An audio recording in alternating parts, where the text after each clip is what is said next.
Assalamualaikum warahmatullahi wabarakatuh.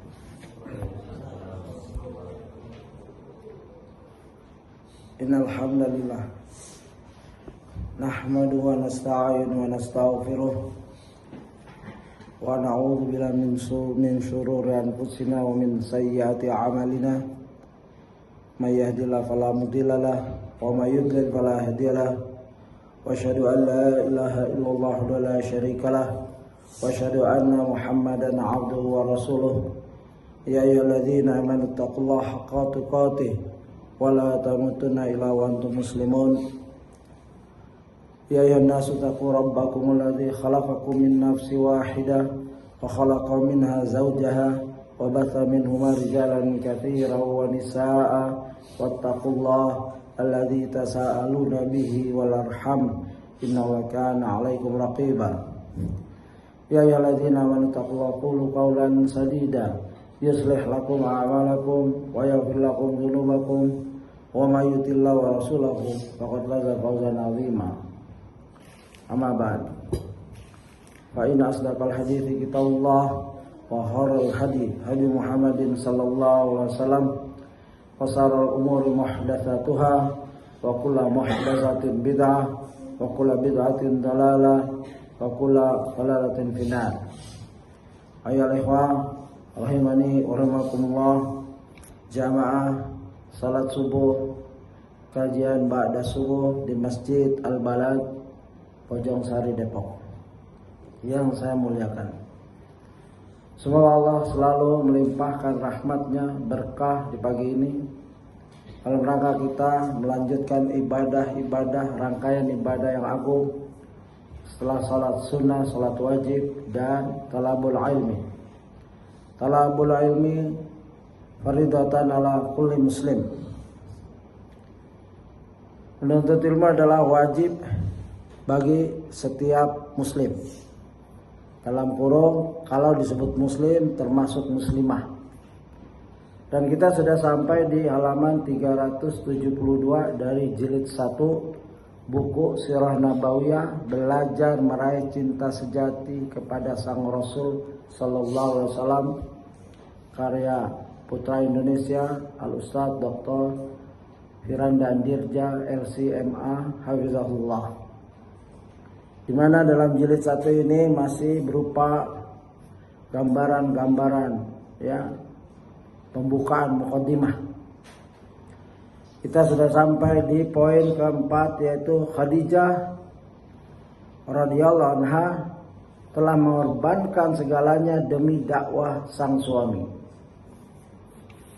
Ini adalah bab-bab yang agung, di mana hendaklah dalam membaca sejarah selalu meniatkan agar kita dapat meniru pelaku sejarah, terutama uswatun hasanah kita dan para istri Nabi kita SAW.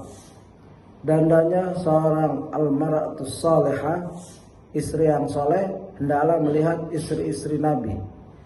Siapa yang paling bisa dia amalkan dalam mereka bersuami Rasulullah SAW. Ya, Khadijah ridhonya dalam membelanjakan hartanya untuk suami dalam rangka kebenaran. Aisyah membelanjakan usianya dari muda mendampingi suami dan belajar dari suami tercinta. Ya, Sauda memberi hak waktu gilirannya kepada istri yang lain karena Sauda cinta pada suaminya dan kepada istri-istrinya yang lain. Zainab memberi contoh membelanjakan hartanya. Zainab adalah orang yang disebut oleh Rasulullah SAW dalam satu hadis, maknanya nanti yang akan menyusulku di antara istri-istriku adalah yang panjang tangannya. Maka para sahabat, para sahabiah, para istri Nabi mengukur tangannya, paling panjang siapa.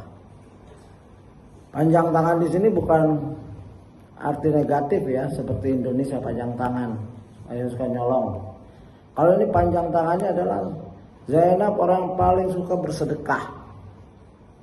Ya, beliau merajut atau punya kegiatan di rumah.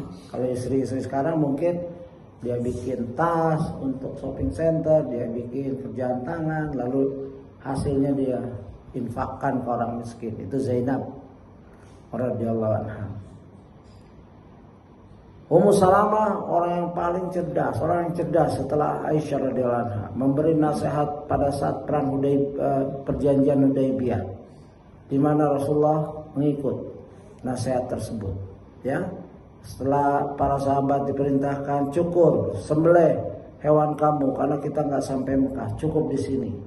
Para sahabat nggak ada yang mengikuti Rasul bukan karena membangkang, mereka masih bingung. Kan kita nggak sampai Mekah, kenapa kita harus tahallul di sini? Ya, Ummu Salamah menasihati, wahai Rasul, jangan perintahkan lagi mereka. Kamu keluar, kamu cukur, kamu sembelih hewan kamu. Maka nasihat yang agung dari seorang istri, ya, yang bijak, yang cerdas, diikuti. Dan inilah istri-istri para nabi kita. Hendaklah para mar'atus salihah, istri-istri yang soleh, memanfaatkan kisah-kisah ini untuk dirinya, bukan sekedar membaca langsung lewat,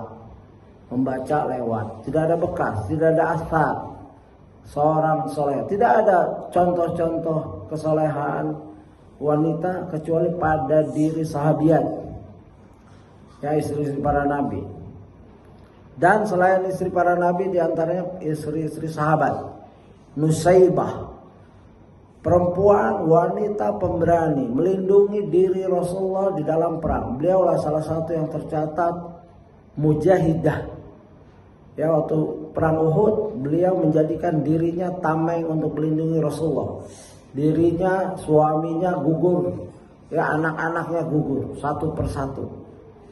Ya, Rasulullah bahkan menyemangatkan. Ya, Nusaybah itulah, kejar dia, begitu. Ya.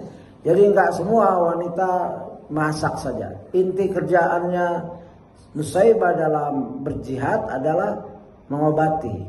Tapi jika diperlukan dia maju, karena memang skillnya bisa bertanding dengan orang-orang kafir. Ya, kalau istri kita bisa bela diri yang sunnah, ya, menjaga dirinya suatu waktu, ya, mungkin naudzubillah kepergok, boleh, ya, belajar self defense. Qital qarib, bahasa Arabnya qital qarib, self defense, martial art, ya, boleh. Karena anak perempuan kita juga boleh, ya, itu dalam rangka menjaga dirinya. Dan dalam hal menuntut ilmu kita harus ingat, ya, faktor-faktor yang ilmu itu terjaga atau ilmu itu memberi mempunyai sarana.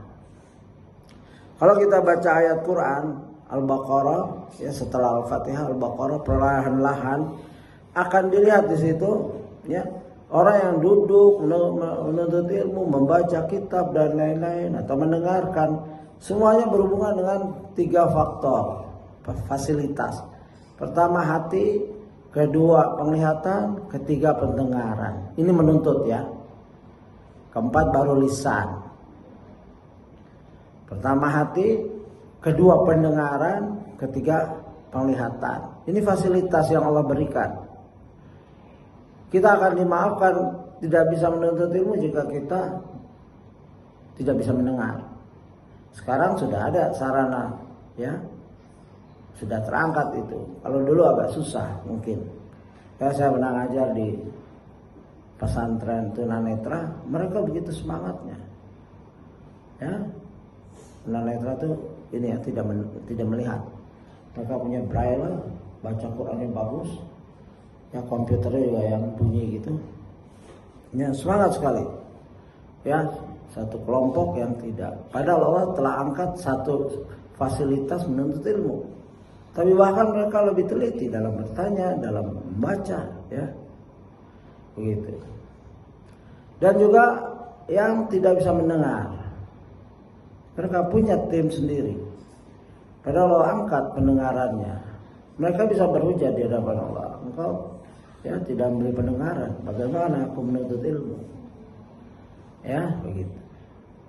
Dan, ya, Yang susah kalau tidak punya hati. Nah, ini. Ya, kalau mata masih bisa, pendengaran masih bisa. Kalau hati sudah tertutup, sudah. Yang kedua itu nggak ada fungsinya. Maka yang paling penting adalah hati, akal dijaga. Jangan dirusak, ya. Gitu. Dan Al-Quran menjelaskan di ayat-ayat pertama, ya, innalladzina kafaru sawa'un 'alaihim anzartahum am lam tunzirhum la yu'minun khatamallahu 'ala qulubihim. Nah, kalau sudah Allah khatama itu dikunci, ditutup, selesai. Fasilitas dalam menuntut ilmu, kalau Allah masih buka, hati kita ikuti. Jangan dikalahkan dengan mata. Hati menuntut ilmu, mata melihat yang lain, rusak hati. Hati ingin menuntut ilmu, pendengaran dengar yang lain. Mau dengar Quran, ada musik yang nostalgia waktu bersama si doi, akhirnya hilang Qurannya. Naudzubillah. Di skip Qurannya, dia mengenang, bernostalgia. Apa manfaatnya? Bikin dosa, bikin hatinya sakit, makin gelap hatinya. Karena Allah kasih Al-Quran di dalam hati, dibuang. Yang diambil nostalgia yang dari syaitan. Khatamallahu ala qulubihim wa ala sam'ihim. Setelah qulub, hati, sam'ihim, pendengaran. Itu fasilitas yang kita harus jaga. Jangan dengar sembarangan omongan. Jangan mendengar omongan yang membuat subhat.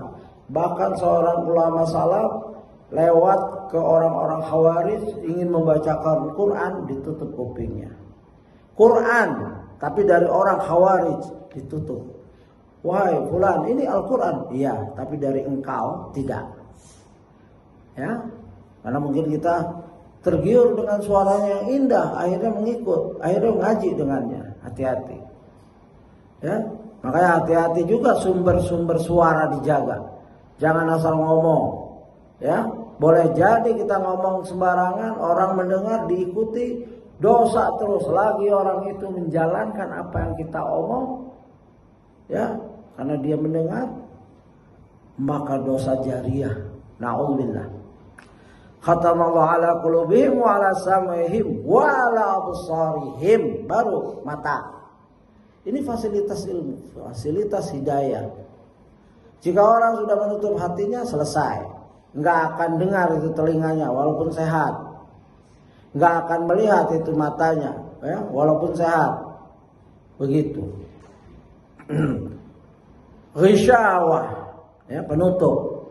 Ya, walau adzabun azim.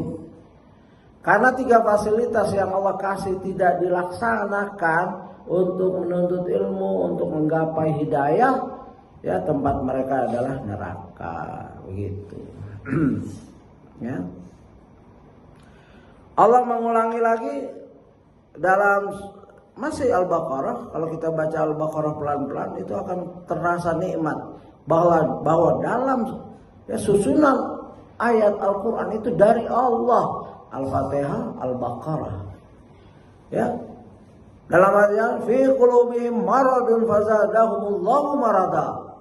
Di dalam hati mereka itu ada penyakit. Coba lihat, yang diserang hati lagi, yang diingatkan hati lagi. Bagi orang yang baca Al-Quran, ya, belum jauh-jauh, belum sampai 30 juz ini, baru juz pertama, lembaran-lembaran pertama, kedua, ketiga. Fi qulubihim, udah 2 kali itu. Maradun, penyakit. Di dalam hati mereka ada penyakit. Mau dikasih hujah kayak apa, mau dijelaskan sejelas-jelasnya, ya, istilahnya as clear as crystal clear, bahasa Inggrisnya gitu. Wadih, ya, udah jelas. Ya, wadih itu jelas. Ada nahul wadih, kitab-kitab, ya, sudah nggak ada halangan, ya. Tapi karena hatinya yang sakit, ya, di mana ada seorang mengeluh pada Rasulullah, ya Rasulullah, aku sakit perut, minum madu. Minum masih sakit, minum lagi masih sakit. Langsung Rasulullah vonis, ya, kadzaba batnuk, yang berdusta itu perut kamu, bukan madu. Kalau orang baca Quran terus makin sesat, bukan salah Qurannya, ya, hatinya yang rusak, begitu. Saya udah baca Quran tapi masih sesat, ya udah, Allah tidak menginginkan, ya, karena ada orang yang Allah inginkan, ada orang yang tidak inginkan. Tapi kalau dia jujur baca Qurannya, suatu saat dia akan kembali, ya begitu. Fi qulubihim maradun fazadahumullahu marada wa lahum adzabun alimun makanu yakdzibun. Coba gitu. Itu satu tuh. Ya. Indah Al-Qur'an itu kalau kita baca tadaburi satu ayat, dua ayat, ya. Dan mencari hikmahnya. Selain itu baca tafsir yang telah muktabar, yang jelas. Ya, seperti Ibnu Katsir, Al-Muyassar, Sa'di yang sudah ada di tadabbur Quran. Coba nih ayat yang ke-17. Masaluhum kamasalil ladzi istauqada naran falamma dha'at ma haulahu zahaballahu binurihim wa tarakahum fi dhulumati la yubsirun. Lihat. Ya. Permisalan mereka, ya. Orang yang menyalakan api seperti orang yang menyalakan api. Ketika dha'at ma haulahu zahaballahu binurihim, ketika ya seperti orang menyalakan api, ya silakan baca artinya, ya, ya tato api itu hilang. Wa tarakum fi dhulumati la yubsirun. Ya orang-orang yang munafik seakan-akan mencerahkan manusia, padahal dengan ilmu-ilmu yang semu, filsafat lah, ini itu, ya seakan-akan dia pencerah, ya, a spiritual leader, ya. Ada orang spiritual leader sudah mati di Amerika, setiap datang ke sini bawa miliaran dari anak muridnya. Oh, kamu sudah, saya jamin masuk jannah. Wah, bahagia nih para triliuner, kasih pulang bawa ratusan miliar. Ya, dijual agama dengan cara begitu, tanpa ilmu. Ya, seakan-akan memberi cahaya. Padahal Allah yang memberi cahaya. Mereka mempunyai cahaya yang menipu. Ya. Falamma adat ma haulahu zahabal binurihim wa tarakahum fi dhulumati la yubsirun. Mereka dalam kegelapan. Mereka tidak bisa melihat. Nah, nih coba lihat. Summum bukmun umyun fahum la yarji'un. Ya, mereka itu buta tuli, ya.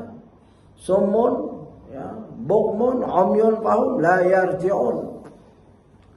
Jadi orang-orang yang kayak gini sudah dikunci hatinya, dibutakan, ditulikan, selesai. Ya. Mereka nggak akan kembali. Mau Allah turunkan Rasul, mau mereka diangkat dalam satu ayat. Andaikan mereka diangkat ke langit untuk melihat kebenaran yang gaib, baliknya bilang, wah, saya telah disihir. Begitu. Sudah saking kafirnya mereka. Ya, fasilitas yang Allah kasih sudah ditutup semua. Karena biasa mereka menutup. Ada Al-Quran, mereka lari. Ada hadis, mereka lari. Akhirnya benar-benar Allah jauhkan. Ya, makanya bersyukurlah kita yang masih bisa mengkaji satu ayat, dua ayat, satu hadis, dua hadis, dan dalam rangka mengamalkannya, begitu. Baik, itu sekedar pembukaan agar memberi semangat kita untuk masih banyak lagi ayat, masih di sini juga itu. Ya, kita akan tidak buka semua ini. Ya, mungkin satu hari kita perlu tematik di mana dalam rangka menyemangatkan menuntut ilmu. Di antaranya lagi kemarin kita ada pertanyaan tentang orang yang wafat sebelum kita masuk materi inti. Ada pertanyaan pekan lalu, Sabtu lalu, di mana seorang yang wafat itu bersama siapa dia? Ada dua pendapat. Dia akan dijadikan bertemu dengan suami yang terakhir. Ya, misalkan janda ini. Kita sedang bicara masalah wanita karena berhubungan dengan Khadijah. Ya. Ada artikel bagus, ya. Istriku dengan siapa engkau di surga nanti. Maksudnya kalau masuk surga gitu kan. Kalau sahabat ngomong gini, mereka dijamin masuk surga sebagian masih hidup. Ya, sahabat sudah diampunkan. Radhiyallahu anhum wa radu'an. Ya, itu sahabat. Kalau istri kita ya bisa Bisa masuk surga, bisa enggak. Enggak boleh kita tayin. Tenang aja, kamu masuk surga, saya juga. Siapa yang ngasih tahu kamu? Siapa yang ngasih tahu kita? Ya, ayatnya jelas. Am hasibukum an tadkhulul jannah. Ya, apa engkau kira engkau masuk surga? Itu teguran Allah. Jangan mudah-mudahnya. Padahal engkau belum, ya, Allah belum mengetes lagi atau mengetahui lagi siapa yang benar-benar, ya. Jahadu minkum wa ya'lamas sabirin. Ya, ayatnya. Padahal Allah belum ngetes lagi siapa di antara kamu yang berjihad dan siapa yang sabar. Berjihad melawan nafsunya, berjihad melawan setan yang ada di dalamnya, ya, berjihad, ya, membela umat Islam, berjihad dan lain-lain. Kalau seorang itu berjihad membela suaminya dalam kebenaran, padahal keluarganya membenci karena dia memegang sunnah, keluarga dekatnya membenci karena dia memegang sunnah, istrinya berdiri di sampingnya, tenang suamiku, aku akan dampingi kamu. Kalau mereka menggunjing kamu, mengucilkan kamu setiap hari raya, aku akan menghibur kamu. Begitu jadi istri, ya, menghibur. Jangan nambah, kamu sih pakai ikut-ikut sunnah lagi. Istri kayak gini repot ini, ya. Makanya jadi istri, ya kita nasihatkan, sering kita nasihatkan, engkau harus jadi pendampingku. Kalau keluarga besarku mengucilkan aku masih kuat. Tapi begitu engkau mengucilkan aku, selesai sudah. Ya, betapa berat penderitaanku ini dalam memegang sunnah, begitu. Ya, sehingga istrinya sadar, dia jadi pendamping kita.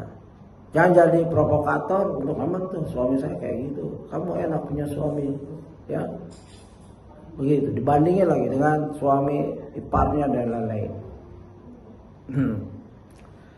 Karena apa?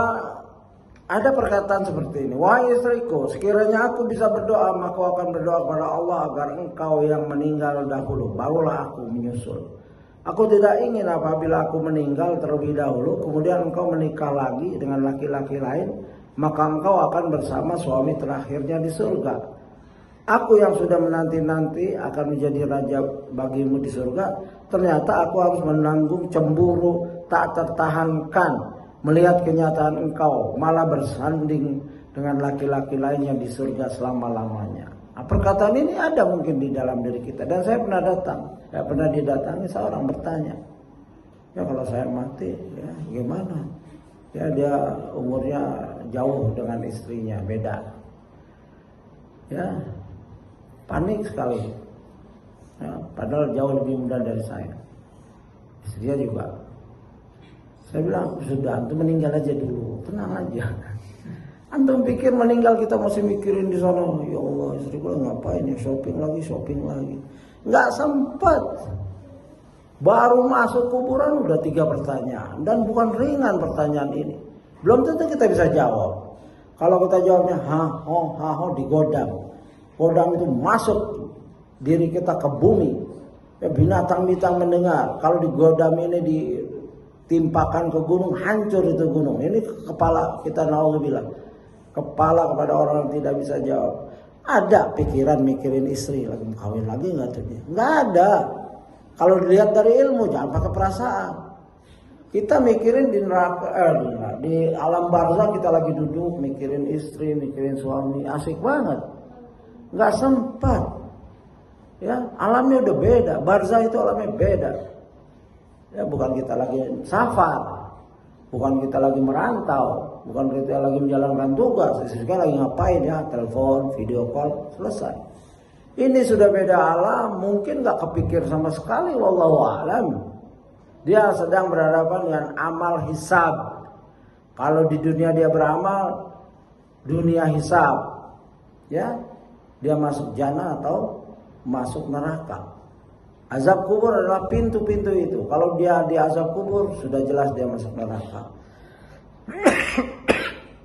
Kalau dia selamat dari azab kubur, insya Allah dia masuk jannah. Ya, di tempat ya. Sebetulnya tempat kamu di neraka seperti ini dulu. Tapi kalau kamu beriman, bisa menjawab pertanyaan kamu, ini tempat kamu di jannah. Tiap pagi dia ngeliat. Ya, dalam kita hadirkan cerita-cerita ini yang benar ya. Ya, jangan seperti laki-laki ini. Ya, dia pikir jannah itu masih ada cemburu. Tidak. Allah sudah angkat cemburu. Andaikan kita ketemu istri kita, ya yang keberapa atau istri yang pertama, tahu kok dia mah fulan, ya sudah itu pilihannya. Nggak ada cemburu di sana. Kalau masih ada cemburu itu jannah palsu. Ya, begitu. Zina itu diangkat semua kegelisahan, kecemburuan, hasad, iri dan lain-lain sudah nggak ada. Ya, sudah bersih. Nikmat saja. Seseorang dalam satu hadis melihat burung, enak tuh kalau dipanggang langsung jatuh. Dipanggang sudah di depan. Buah itu mengalir. Ya, buah itu ke kita, bukan kita harus naik. Ya udah naik minjem tangga, manggah orang. Astagfirullah. Ya, ingat masa kecil. Semoga Allah memberikan dosa-dosa kita nih. Ya. Perjuangannya kayak gitu, hampir ditembak pernah. Ya. Ngambil jambu orang punya marinir. Jambu taruhin nyawa, ya masih kecil. Ya teman saya enggak. Insya Allah saya masih baik lah. Cuman yang nadangin gitu saja. Ya. Jadi istriku dengan siapa engkau di surga? Udah beramal saja, nasihatin istri sebagaimana Abu Zar yang pertanyaan kemarin. Dengan siapa? Sudah Abu Zar menyatakan ada dua pendapat. Kalau mengikut hadis Abu Zar, wanita meninggal kalau dia bertahan, ya aku ingin bersama suamiku. Tapi yakinkan suaminya orang soleh, ya mungkin kalau dihisap pun atau masuk neraka pun sebentar, ya insya Allah nggak harus. Baru seorang wanita berkeputusan seperti itu. Kalau suaminya nggak jelas masuk jannah apa enggak, ya ngapain? Atau dia sudah memerlukan, walaupun suaminya soleh, terus dia memerlukan di dunia, dia nggak sanggup akan berzina dan lain-lain, sudah nikah saja. Urusan yang penting dia masuk jannah. Ya. Dia nikah, dia masuk jannah. Ada dua pendapat. Maka kalau dia nikah, dia masuk jannah, dia akan memilih kepada suami yang paling dicintai di jannah nanti. Suami pertama di jannah, suami kedua di jannah, suami ketiga di jannah. Kan ada seorang ya sahabat wanita dijuluki, kalau engkau ingin syahid, nikah dengan dia. Suami pertama syahid, suami kedua nikah lagi, suami kedua, dan nanti kita akan bawakan ceritanya. Mungkin di kitabnya Ustaz ada. Sampai julukan kalau kamu mau syahid, nikah dengan dia itu. Ya. Nah nanti itu gimana? Dia akan memilih ya yang paling dicintai dan enggak ada cemburu. Ya, begitu. Nah, kalau itu dua pendapat dan Syekh Utsaimin menetapkan adanya yang kedua lebih mutabar. Jadi seorang istri diberi sebagaimana hadis Ummu Salamah. Tapi saya sudah cek, Ummu Salamah akan memilih suaminya. Kan dia pernah nikah dengan Abu Talha, dia pernah nikah dengan Rasulullah, begitu. Kalau Ummu Salamah yang istri Rasulullah udah jelas sama Rasulullah. Makanya dari hadis Abu Darda, haram bekas janda-janda Nabi, ibunda kita nikah dengan yang lain setelah Nabi wafat, karena mereka milik Nabi dunia dan akhirat. Tidak ada tercatat ya salah satu istri Nabi ya, begitu Nabi meninggal mereka nikah lagi dengan yang lain, dan tidak ada sahabat, karena itu ibunda Ummul Mukminin ya, semua itu ya ibu kita ya. Hukumnya sama seperti nikah dengan ibu kita. Ya, begitu. Jadi wanita bersama suami terakhir. Wanita bisa memilih dengan suami yang mana kelak ia akan bersama di surga.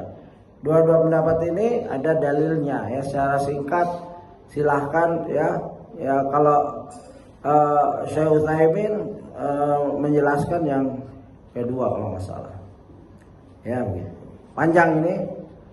Apabila ya, ini ada ulama juga menyatakan apabila wanita tersebut punya beberapa suami di dunia, maka ia berada di surga bersama suami terakhirnya. apabila sama dalam akhlak dan amal. Atau kalau dia banyak suami terus semuanya masuk surga, maka wanita ini akan bersama suami yang paling kufu dalam akhlak, ibadah dan lain-lain. Itu udah ya kehendak Allah dan tidak ada cemburu di sana.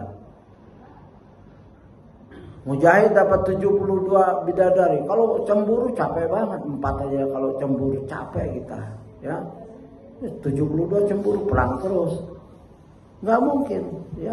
Dan wanita soleha istri kita di dunia jadi pemimpin para bidadari, ya. Begitu. Mereka berebut dalam rangka menghibur, dan mereka tidak berpaling pada laki-laki lain, fokus pada kita, ya, nggak jelalatan matanya, begitu. Yang jelas masuk surga aja dulu, itu penting. Mikirin saya bersama siapa, ya, sudah ibadah yang fokus, ikhlas, ittiba ala sunnah, masuk jannah sudah. Ya, jannah ini ghaib memang, ya, begitu. Kita terbuka karena Allah memberitakan di Quran dan Sunnah. Wallahu a'lam, ya. Kita masuk ke materi kita, yaitu kita baca bersama halaman buku kitab 372. Khadijah radhiyallahu anha telah mengorbankan segalanya demi dakwah sang suami. Ya, pengorbanan Khadijah radhiyallahu anha bukan hanya dengan harta.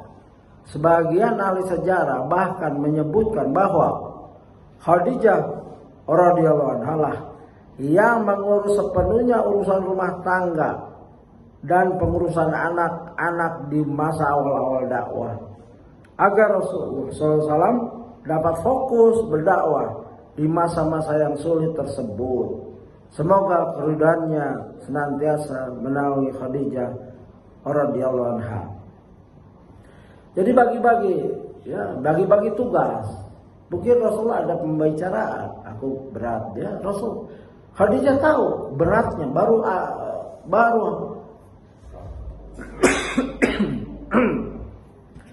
baru ayat pertama begitu gelisahnya Rasulullah. Nanti akan dibahas itu. Ya, jadi seorang istri itu harus mendampingi suami total, nggak usah mikir lagi mantan dan lain-lain. Cukup habiskan waktu, perasaan, fisiknya untuk mengurus suami dan anak-anaknya, anak-anak suami, ya begitu. Urus itu semua, habiskan, korbankan dari melahirkan, menyusui, mendidik. Kalau suaminya sibuk mendidik, ambil alih. Ya, didik. Kalau nggak bisa didik, panggil guru, ya, untuk melengkapi. Keluarkan uangnya, uang belanjanya sisihkan. Ya, aku ingin kau cerdas, tapi ibu nggak mampu mengajar. Ibu panggilin guru ya, begitu. Dan semua ibu-ibu, Imam Asy-Syafi'i, Bukhari, itu dari ibu yang nggak punya bapak. Artinya bapaknya sudah wafat. Imam Asy-Syafi'i yatim, ibunya yang gigih, ya, mengirim ke sana ke sini begitu. Imam Bukhari juga, ya, Imam Bukhari ibunya sangat gigih, berdoa, ya, agar anaknya tidak buta, sampai dia bermimpi bertemu dengan Nabi Ibrahim, dan Nabi Ibrahim kabarkan, anak kamu akan sembuh dikarenakan banyaknya doamu. Ini peran seorang ibu. Peran seorang Khadijah radhiyallahu anha mengurus Nabi, anak-anaknya Nabi, rumah tangga, membiayai.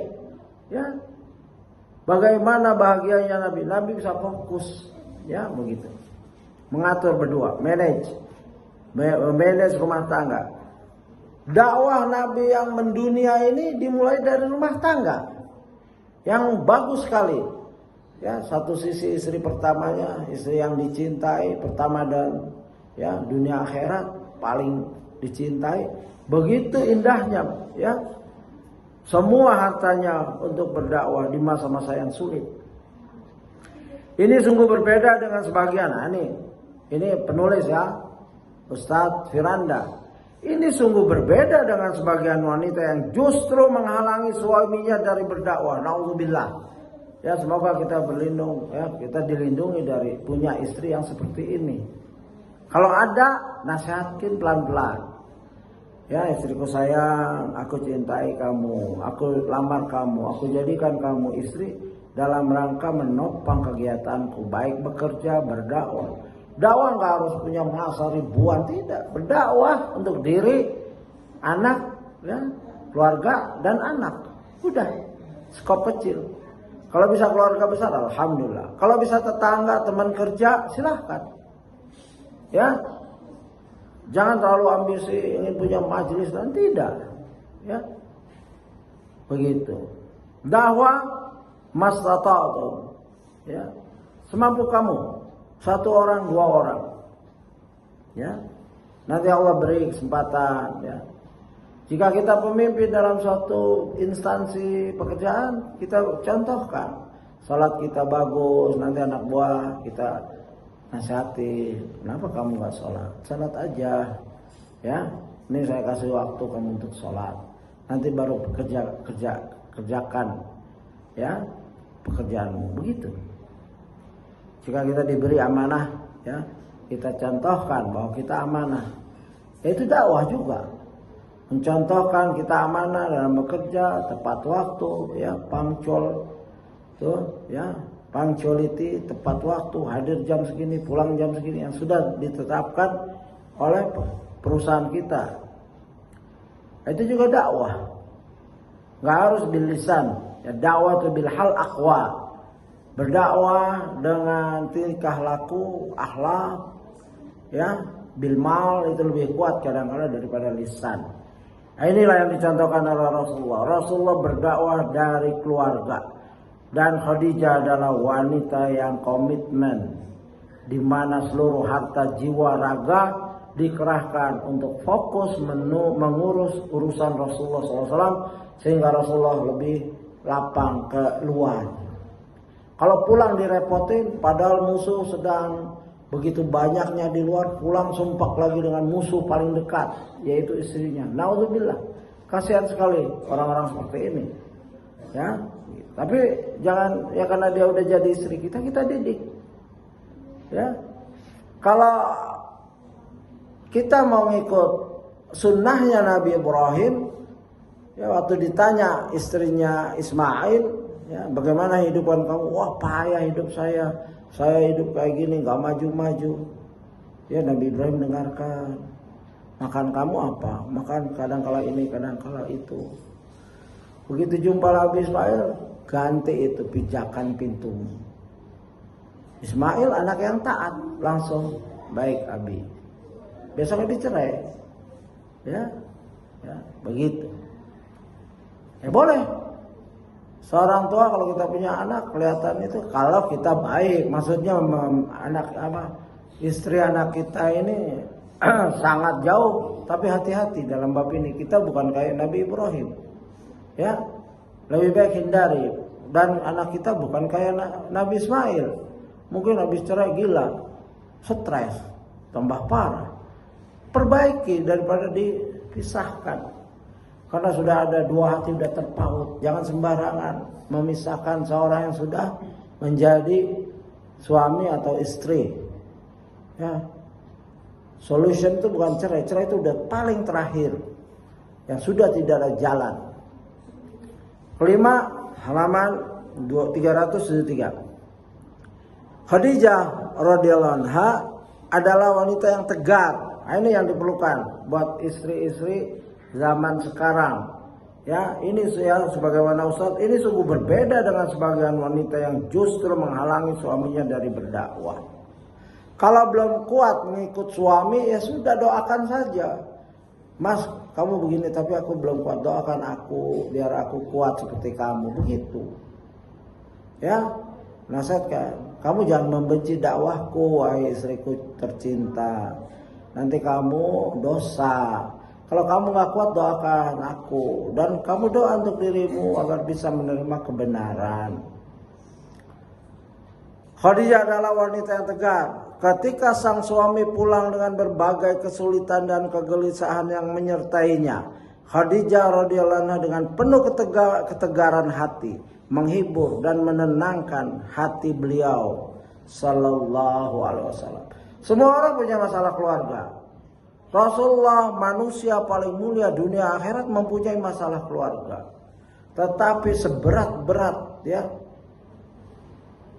problemnya Rasulullah harus mendakwahkan Islam, tauhid, ya jadi ringan karena sikap istri yang tegar, ya dengan penuh ketegaran hati menghibur, bukan menambah susah, ya suami pulang kerja capek, habis dimarahin bos, satu istrinya langsung laporan ya, enggak, mas tetangga kayak gini, ya bang anak kita begini begitu, tunggu dulu dia istirahat, kasih teh atau kopi, biar dia rileks, jangan bawa setannya yang dari kantor, setan dari bisnisnya, setan dari jalan, nanti yang dapat setan semua itu, istrinya jadi setan lagi di rumah.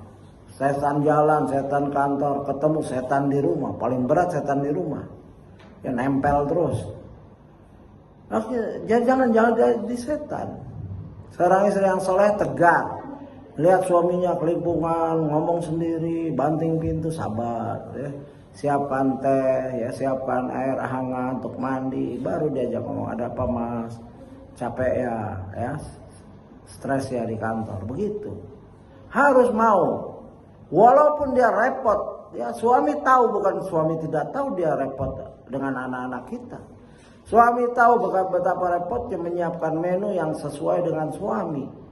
Ya udah masak banyak-banyak, suami tahu saya nggak selera masakan kamu. Udah go food lagi. Ya ikutin aja. Jangan langsung maki-maki. Mungkin memang dia nggak selera. Yang penting suami makan. Jangan ikut saya masak dari pagi atau go food lagi. Nggak usah dibahas itu. Kalau masih mampu, nggak ada uang mas, ya ini uangnya. Yang penting beli, jangan yang kamu masak nih. Ini kasih anak-anak aja. Atau kasih tetangga. Tetangga enak terus. Ya tetangga juga kan dikasih bersyukur. Ya nggak masak atau ada operan gitu. Tapi kalau tetangga ngasih bukan artinya. Kalau dikasih tetangga bukan lagi masalah ini makanan dia. Bukannya kita harus husnuzon. Ya memang mereka masak untuk kita, ya begitu. Sangat berbeda dengan sebagian istri. Lagi-lagi Ustadz memberi nasihat kepada kita sekarang. Ini belajar sirah tuh begitu. Sangat berbeda dengan sebagian istri yang malah semakin menambah beban sang suami yang sudah bungkuk menanggung beban kehidupan. Ya, sudah bungkuk, ya, sampai capek, malah beban kehidupannya bukan diringankan oleh istri. Nah, ditambah lagi dengan laporan-laporan yang tidak menyenangkan. Boleh laporan nanti kalau istri suami sudah rileks, sudah berbaring. Karena mencegah kemarahan itu, jika kamu lagi marah, terutama diam, ya kedua duduk. Langsung marah, baring, ya.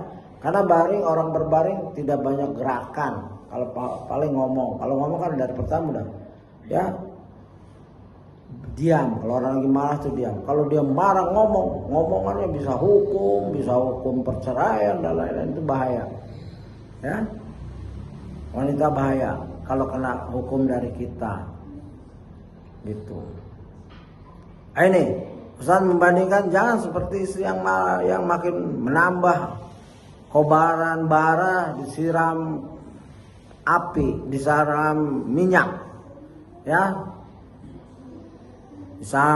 disiram Pertamax, bukan Pertalite lagi nih jenisnya, langsung nyamber kemana-mana. Yang tadinya cuma salah bos karena istrinya kayak gini, salah mertua, salah anak, salah teman dan lain-lain. Ya, naudzubillah. Contoh, tatkala wahyu pertama datang, Nabi SAW pun ketakutan dan segera turun dari gua, ya, gua Hira, menuju rumah Khadijah radhiyallahu anha. Lantas berkata, sungguh aku mengkhawatirkan diriku wahai Khadijah, ya, jujur nih Rasulullah, aku khawatir tentang diriku, ya, zamiluni, selimuti aku wahai Khadijah, selimuti aku, ya. Begitu indahnya ini kejadian ini, ya. Rasulullah takut melihat Jibril, ya, dalam bentuk aslinya. Bahkan Jibril memaksa, Iqra ma'ana biqari, Iqra ma'ana biqari, Iqra, ya, begitu. Hadis yang panjang di Sahih Bukhari nomor 7, ya, kalau tidak salah. Potongannya, ya, sungguh aku mengkhawatirkan diriku wahai Khadijah. Khadijah pun, ya, radhiyallahu anha pun menenteramkan hati suami yang seraya, suaminya seraya berkata, ini judul tepat sekali. Khadijah adalah, ya, Khadijah radhiyallahu anha adalah wanita yang tegar, ya. Kala absyir, ya, ini kalau orang kita kalau misalkan memberi kabar gembira, ya, Anda boleh pinjam uang nggak, absyir, artinya dikasih, jangan absyir doang. Kalau enggak ya enggak, ya, absyir itu berita gembira, ya. Kala absyir fawallah, dan dikuatkan, ya. Kala itu sekali-kali tidak, bentuk negatif, bentuk penolakan, ya, negatif, kata sentence yang mempunyai janganlah engkau khawatir, ya. Absyir itu berita gembira. Kalau kita WA teman kita, antum bisa nolong saya beliin ini nggak, nanti saya ganti. Absyir berarti kita beliin. Jangan bilang absyir pulang, enggak janji, jangan begitu. Pahami bahasa itu. Kala absyir fa wallahi la yukhzika, ya, la yukhzika Allah abadan. Begitu indahnya kalau kita paham bahasa Arab ini sedikit, ya. Kala sekali-kali tidak, ya. Kala, ya, sekali-kali tidak. Absyir, berita gembira. Fa wallahi ditambah fa itu taukid, demi, ya, sungguh. Fa wallahi la itu penolakan, la nahya, ya. Yukhzika Allah abadan, ditambah lagi abadan. Janganlah engkau khawatir, justru bergembiralah. Demi Allah, Allah selamanya tidak akan pernah menghinakanmu. Kalau kata ini dari seorang istri, selesai. Apapun masalahnya sudah. Istri kita yang paling tahu tentang keadaan kita, mental kita, fisik kita, kekuatan kita, keadaan kita. Ya. Ya, maksudnya setelah Allah. Ya, dia mendampingi kita 24 jam kalau kita di rumah. Ya, dia tahu sifat asli kita kalau marah, kalau kita rindu, kalau kita bosan, dia tahu itu istri kita itu. Nah, Khadijah begitu. Bergembiralah. Janganlah engkau khawatir, justru bergembiralah. Di balik keadaan itu, keadaan kekhawatiran, apakah Khadijah dapat wahyu? Tidak. Ini karena kebersihan hatinya. Dia karena kebersihan hatinya keluarlah kata-kata yang bersih juga. Ya, begitu. Karena keikhlasannya mengurus Nabi, maka mudah untuk Khadijah berkata seperti ini. Bagi istri-istri yang tidak ikhlas dalam mengurus suaminya, susah keluar kata-kata yang baik. Ya, belaga juga susah, apalagi asli. Belaga senang aja. Gimana hadiahnya istriku? Hadiah kayak gitu, yang lain dong. Astagfirullah. Ya, ambil jual aja, kasih lagi tetangga. Selesai lah, itu gunanya tetangga. Menampung apa-apa yang ya habis mau dibuang tempat sampah, ya kasih petugas sampah boleh. Istriku nggak menyenangi ini, ya. Oh gitu Pak, ya sering-sering aja Pak. Dibeliin barang mahal-mahal susah-susah. Ini bukan tipeku. Jangan seperti itu. Belaga agar suami senang. Dibeliin makanan, gado-gado, salah bumbu, sudah makan aja. Ya, agar suami senang. Nanti mungkin baru kalau beli gado-gado ya, lain kali yang gini nih, bumbunya ini, begitu. Kalau Aisyah tidak belaga, Khadijah radhiyallahu tidak belaga, dia memang hatinya bersih, keluar kata-kata yang bersih. Biasanya kata-kata bersih karena dari hati yang bersih, baik spontan, ya spontan itu akhlak itu spontan, bukan yang dipikirin lama gitu. Akhlak itu spontan, asli orang ini baik, ya begitu. Lihat kata-katanya itu, ditambah abadan. Fawallahi innaka latasilur rahim. Ya, nah ini. Demi Allah, sungguh engkau adalah seorang yang biasa menyambung tali silaturahim. Coba lihat. Urutan pertama silaturahim. Amalan yang baik menurut Khadijah. Ya, ini akan kita jelaskan nanti kalau ada waktu, ya. Sudah 50 menit. Lalu kedua, ya. Wa tasduqul hadis, ya, coba lihat, ya. Jujur dalam berkata. Khadijah tahu Rasulullah itu tidak pernah berdusta, ngomongannya, bercandanya aja nggak pernah berdusta, ya kita tahu hadis-hadis. Ya, seorang nyari temannya, Rasulullah jawab, apakah teman kamu yang ada hitam-hitamnya di matanya? Iya ya Rasulullah. Rasulullah tahu semua manusia ada hitam-hitamnya, pupil maksudnya, pupil. Ya, ya semua ini susah nyarinya. Kayak nyari alamat mana dekat Indomaret atau Alfamart udah susah itu, banyak itu dua itu. Ya, kalau jalan ngasih jalan, ada pernah saya tanya, rumah kamu di gang mana? Gangnya ada becanya. Pada saat itu beca nggak ada. Lagi jalan kan, jangan yang bergerak buat jadi tanda, atau yang paling banyak, ya dua tokoh ini, ya telah ditakdirkan Allah menjadi nggak boleh jadi patokan itu. Wa ta'milul kalla, dan juga ya berkata setelah belajar engkau orang yang biasa, ya, membantu orang yang tidak bisa mandiri. Jujur silaturahim, jujur perkataannya, sidq, dan membantu orang yang belum bisa mandiri. Di antara saudara kita ada yang belum bisa mandiri. Ya, bahkan sudah punya anak 10 masih tidak bisa. Ada. Ya sudah, kita bersabar, jangan digibahi, ditolong. Kalau nggak bisa tolong secara materi, didoakan. Dicarikan jalan pekerjaan dan lain-lain. Ya, jangan udah nggak ngebantu digibahi, ya, di pojokan, ya kalau lebaran dia udah paling belakangan, ya duduk paling belakang, mungkin nggak tampil di majelis para pembesar keluarga. Jangan seperti itu, ya. Nah, Rasulullah itu orang yang membantu orang yang tidak bisa mandiri, kasihkan pekerjaan, ya. Kalau dia punya skill gagal, ya, ajarin dia nyupir. Ya itu salah satu amal jariah, menolong orang yang tidak bisa mandiri, belum bisa mandiri, kasihkan pekerjaan atau skill. Ya, dulu presiden kita jangan kasih ikan, kasih kail, istilahnya begitu. Terkenal tuh kata-kata itu. Kalau kasih kail dia dapat ikan terus, mancing. Kalau kasih ikan habis makan, kasih ikan lagi.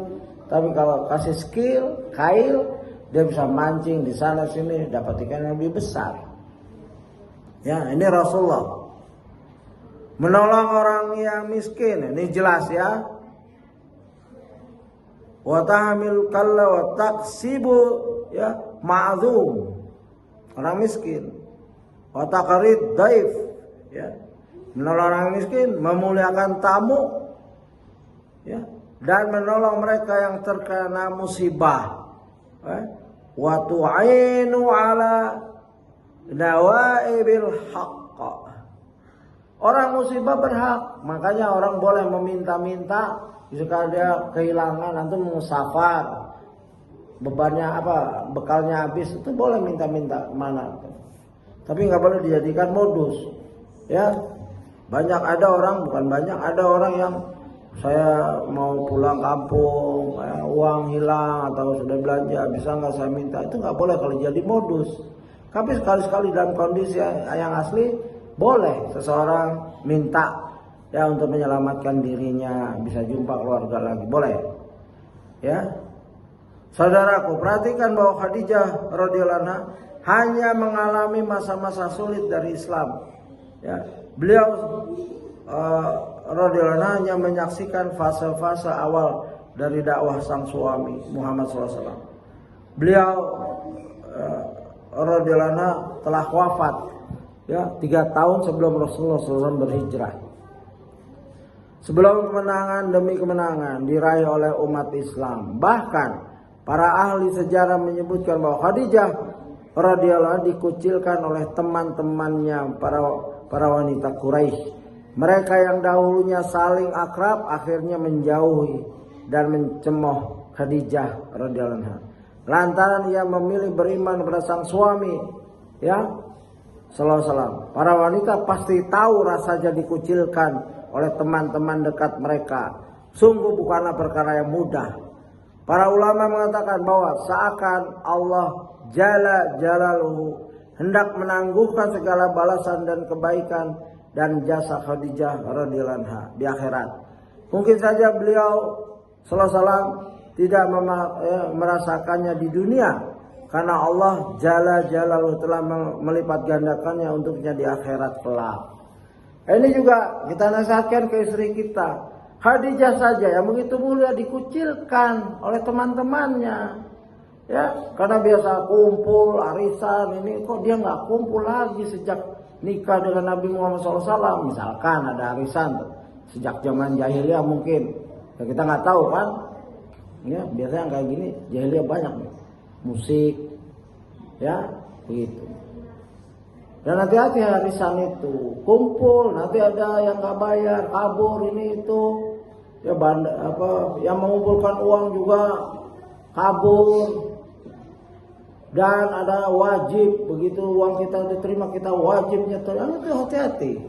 Ya banyak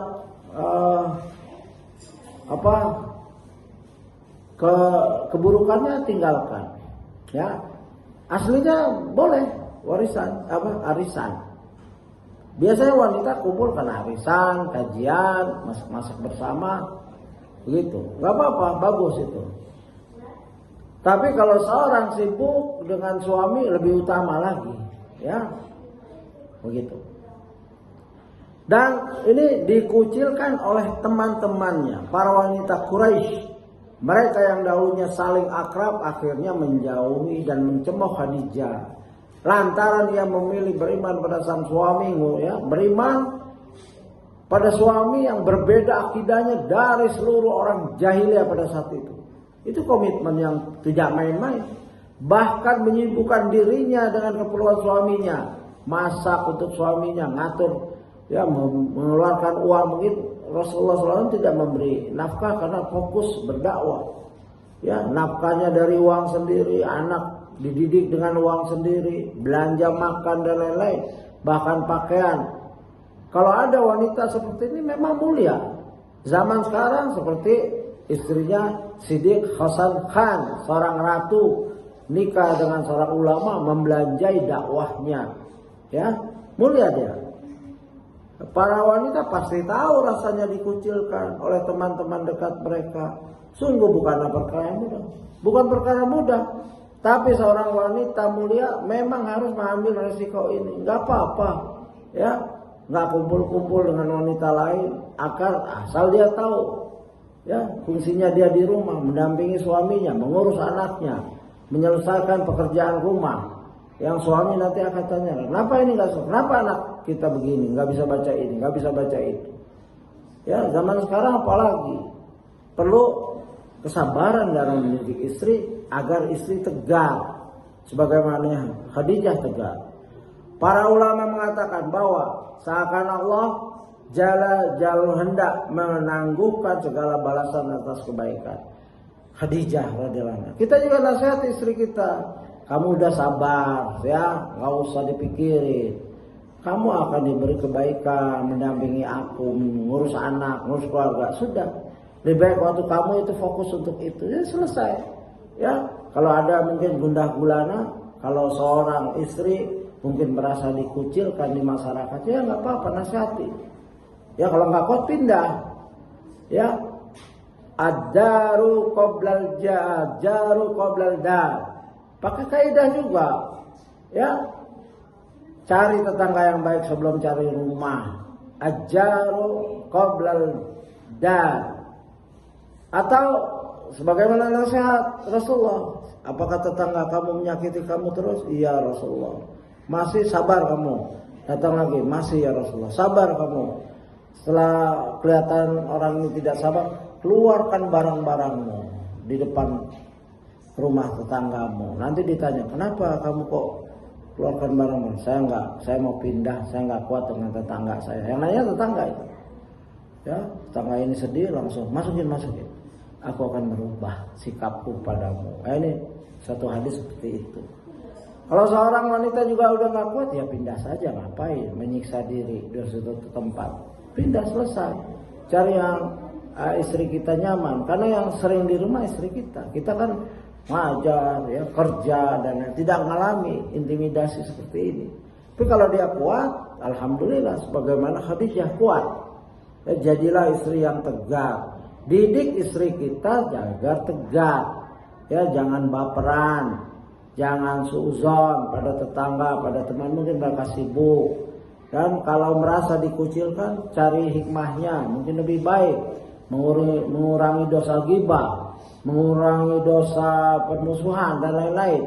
Ya, begitu kita nasihatin istri kita sesuai dengan petunjuk sirah Nabi. Inilah manfaat belajar sirah yang telah jelas manfaatnya. Tinggal kita mau nggak baca dan menerapkannya dalam kehidupan kita. Wallahu a'lam. Ada pertanyaan nggak? Ini sudah 1 jam. Silakan, ada pertanyaan. Jika tidak, saya tutup kajian kita pada hari pagi ini yang berkah insyaallah di halaman 374. Dan apa yang saya bawakan ya insyaallah bermanfaat untuk diri kita, keluarga kita, dan masyarakat kita. Ya, kita tidak bisa berharap banyak dari perubahan orang lain. Kita berharap banyak dari perubahan diri kita. Ya, ibda binafsik, mulai dari diri kita. Ya, jangan terlalu mengharap orang. Ya, kita doakan saja. Jangan kecewa. Oh, sudah diceramai 100 kali lebih, kok masih gitu aja? Enggak apa-apa.